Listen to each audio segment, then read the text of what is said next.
Oi, gente, tudo bom? Hoje a gente vai continuar estudando o nosso livro do Timothy Keller, Juízes para Você. A gente vai continuar o capítulo 7, agora a segunda parte, que é referente aos capítulos 8, 9 e 10 do livro de Juízes da Bíblia. Bom, se vocês estiveram acompanhando os últimos episódios, a gente falou um pouco sobre Gideão e de como que, apesar de ele ter sido um grande líder e ter libertado o povo de Israel, ele, na verdade, falhou muito com a própria família. Ele adquiriu para si várias esposas e teve mais do que 70 filhos. Isso acabou gerando uma situação familiar bastante conflituosa e bastante desestruturada. Um dos filhos que ele teve foi chamado de Abimeleque. Ele foi um filho que ele teve com uma escrava, que era uma concubina dele. E ele acabou crescendo sendo considerado um filho ilegítimo, uma pessoa que não pertencesse tanto à família. E quando ele cresceu com a vontade de matar todos os seus irmãos para poder ser o rei e governante sobre a terra. Então ele chegou com o pessoal da região de Siquém, que era onde moravam os irmãos da sua mãe, ou seja, os seus tios, e pediu ajuda para poder concretizar esse plano de matar os seus irmãos. E ele chegou com o seguinte argumento: o que vocês preferem? Que apenas uma pessoa, ou seja, eu, reine sobre vocês, ou que todos eles 70 irmãos reinem sobre vocês? Então o pessoal olhou, analisou e disse assim: é melhor ser governado por um só. E eles forneceram o dinheiro que ele precisava para fazer esse massacre sobre os seus próprios irmãos. Depois que Abimeleque conseguiu conquistar a cidade de Siquém, ele ficou governando por 3 anos. Até que um homem chamado Gaal começou a fazer rumores sobre uma rebelião, começou a se revoltar com o governo de Abimeleque. Esses rumores, essa possibilidade de rebelião, acabou chegando aos ouvidos de Abimeleque antes que ele pudesse concretizar essa revolta.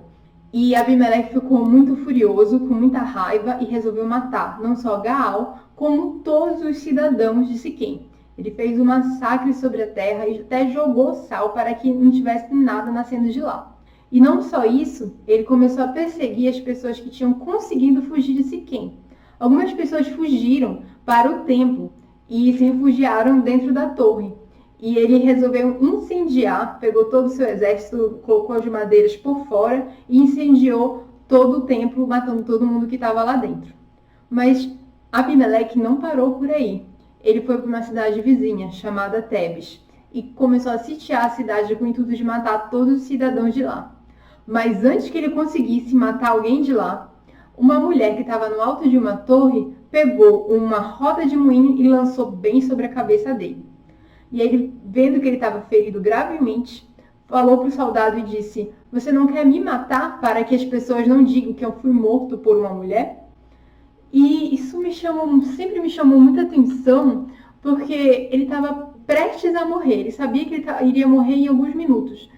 E a única coisa que ele se preocupava era na fama dele, no ego dele, o que as outras pessoas iriam falar sobre ele, que ele tinha sido morto por uma mulher.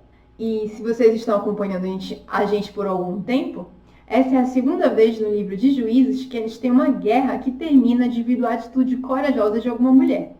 Então, a Larissa falou sobre a história de Cícera, do exército de Canaã que estava dominando Israel, e como que ele morreu pelas mãos de Jael, que teve a atitude de matá-lo enquanto ele se refugiava na sua tenda. E agora a gente tem novamente uma guerra que termina pelas mãos de uma mulher. Isso sempre me chama muita atenção e eu fico pensando como que Deus usa qualquer pessoa das mais diversas características, para poder concretizar o seu plano. As mulheres sempre foram vistas como seres fracos, como seres incapazes, principalmente naquela época, mas foram exatamente 2 mulheres que Deus utilizou para acabar com uma guerra. E essa história, assim, é uma história bem desconfortável, uma história bem sangrenta, com várias rebeliões, mas ela me faz pensar sobre muitos aspectos da nossa própria vida. A primeira coisa tem a ver sobre como que nós estamos escolhendo os nossos governantes. Então, assim, quando Abimeleque apresenta o seu plano, ele deixa claro que ele estava disposto a matar os seus próprios irmãos para poder governar sobre a cidade de Siquém. Uma pessoa que massacra os seus próprios irmãos dificilmente será um bom governante, mas o pessoal comprou aquela ideia. Comprou que ele seria um bom governante, um homem viril e forte, E eles acabaram entrando em conflito com Abimeleque e no final Abimeleque mata os próprios cidadãos de Siquém. Ou seja, eles acabaram escolhendo errado quem seria o governante sobre eles. A outra coisa que a Bíblia deixa clara é que Deus ele está no controle de todas as coisas. Então, primeiro parece o caos, uma desordem, assim, parece que não existe Deus naquela situação, mas a gente percebe bem no final do capítulo 8 que Deus ele acabou usando as próprias más intenções daquelas pessoas para exercer justiça sobre a terra. Então, ele puniu Abimeleque por ter matado seus irmãos, ou seja, ele acabou morrendo também, e os cidadãos de Siquém eles também foram punidos porque eles endossaram a ideia de matar os filhos de Gideão. Poxa, Gideão tinha salvado Israel, tinha realmente fornecido libertação para o povo, e assim que eles retribuem para a família dele, sendo cúmplices de um massacre de todos os seus descendentes, então realmente Deus ele acabou exercendo justiça sobre o pessoal de Siquém com a vida de Abimeleque. Outro ponto muito interessante é que Abimeleque ele foi morto pela própria sede de matança, a própria atitude sanguinária dele, porque ele não tinha necessidade nenhuma de ter atacado a cidade de Tebes. Ou seja, ele já tinha matado Gaal, que estava revoltado, o pessoal de Siquém. Ele não tinha por que atacar a cidade de Tebes, foi uma morte desnecessária. Mas o fato de ele estar com tanta sede de matança, acabou ele levando para uma cidade onde ele foi morto. E isso foi a própria ruína dele, ele gerou a própria ruína. E já bem no final, bem no início do capítulo 10, ele fala sobre como que Deus levantou Tola e Jair. E a Bíblia não fala muito sobre como que foi a época que eles estavam reinando sobre Israel, fala apenas que foi um período de paz.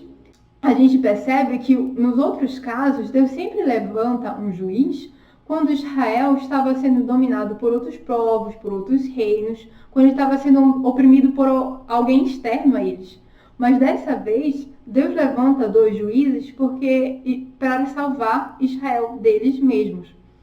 Então, muitas das vezes, os nossos maiores inimigos não são os outros. Às vezes, os nossos maiores inimigos somos nós mesmos.